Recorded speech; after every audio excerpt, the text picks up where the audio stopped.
Hello everyone, मैं मिथुन सिंह स्वागत करता हूं आप सभी का। आशा करता हूं आप सभी बहुत अच्छे होंगे। बात करेंगे सिद्धू कान्हू मुर्मू पीजी सेमेस्टर 1 के प्रीवियस ईयर क्वेश्चन पेपर की।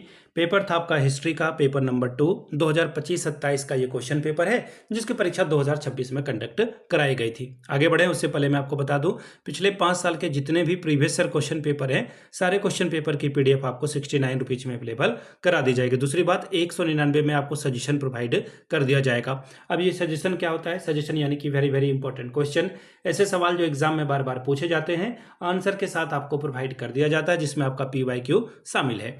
देखिए, ये प्रीवियस ईयर क्वेश्चन पेपर आपके लेटेस्ट एग्जाम पैटर्न पे बेस्ड होता है। दूसरी बात, आपका सिलेबस क्या कह रहा है, सिलेबस में कौन से टॉपिक है, और पीवाईक्यू को ध्यान में रखकर इसे तैयार किया जाता है। यहां से मेरी ईमेल आईडी आप देख लें, yourmithunSingh@gmail.com पे आप मुझे मेल कर सकते हैं। इंस्टा पे अगर आप डू फॉलो मी @iMithunSingh। बाकी आप मुझे व्हाट्सअप कर सकते हैं 7979054474 पे। तो चलिए, हिस्ट्री के पेपर नंबर 2 को हम लोग देखेंगे कि किस तरह का सवाल यहाँ पर पूछा गया था। यहाँ से आप देख पाएंगे सेमेस्टर 1 हिस्ट्री का पेपर 2 2025 नहीं बल्कि 2026 में आपकी परीक्षा संपन्न हुई थी। 3 घंटे का वक्त मिला था, फुल मार्क्स था 70 का। चलिए, अब यहाँ से देख लीजिए, सेक्शन ए की बात करते हैं। क्वेश्चन नंबर 1, 7 सवालों का आपको जवाब देना है। 7 दूनी 14 नंबर आपको यहाँ से मिलता है। 7 2 आर 14 मार्क्स आप ला सकते हैं। पहला सवाल है, write a short note on Jaipal Singh Munda. Jaipal Singh Munda पर संक्षिप्त में टिप्पणी लिखिए। What is the literal meaning of the word adivasi. आदिवासी का शाब्दिक अर्थ क्या है? तीसरा सवाल, write a short note on Hari Baba movement. Hari Baba आंदोलन पर संक्षिप्त में टिप्पणी लिखें। चौथा सवाल, हु वाज भागीरथ मांझी। भागीरथ मांझी कौन थे? पांचवा सवाल, write a short note on Birsa Munda. Birsa Munda के ऊपर में संक्षिप्त में टिप्पणी लिखिए। नेक्स्ट सवाल है, what do you know about schedule 5। अनुसूची 5 के बारे में आप क्या जानते हैं? Question number G, write a short note on Thakkar बापा।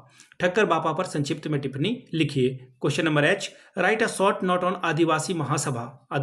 आदिवासी महासभा पर एक टिप्पणी लिखें। What is SPT act. SPT अधिनियम क्या है, इसके ऊपर प्रकाश डालिए। Question number J, what was the main objective of Jharkhand movement. Jharkhand आंदोलन का मुख्य उद्देश्य क्या था? सेक्शन बी की बात करेंगे। लॉन्ग टाइप के सवाल हैं और 4 सवालों का आपको जवाब देना है। 14 चौके 56 नंबर आपको यहां से मिलता। 14 4 आर 56 स्कोर आप यहां से कर पाते। सवाल क्या है, describe the source of adivasi history writing. आदिवासी इतिहास लेखन के स्रोतों का वर्णन करें। तीसरा सवाल, examine the policy of British towards the adivasi. आदिवासियों के प्रति ब्रिटिश नीति का परीक्षण करें। नेक्स्ट सवाल देखिए क्या है, what impact did Gandhian ideas have over the social reform movement within adivasi societies. आदिवासी समाज में होने वाले समाज सुधार आंदोलनों पर गांधी जी के विचारों का क्या प्रभाव पड़ा?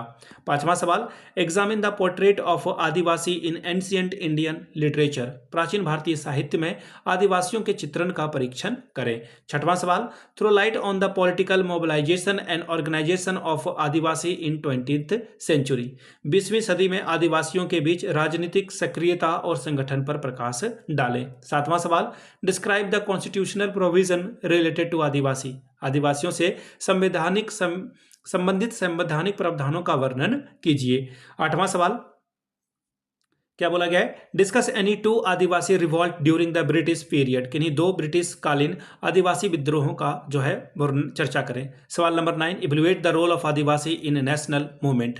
राष्ट्रीय आंदोलनों में आदिवासियों की भूमिका का मूल्यांकन करें। ये क्वेश्चन मुकेश जी ने भेजा है और बहुत अच्छे से भेजा है। इतना अच्छा मैं भी नहीं बना सकता क्वेश्चन पेपर की पीडीएफ।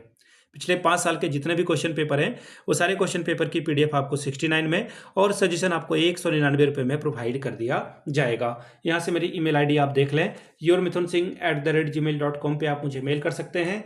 इंस्टा पे अगर आप डू फॉलो मी @iMithunSingh। बाकी आप मुझे व्हाट्सअप कर सकते हैं 7979054474 पे। वीडियो को आपने यहाँ तक देखा, प्यार दिया, इसके लिए आप सभी का बहुत बहुत शुक्रिया। Have a good day.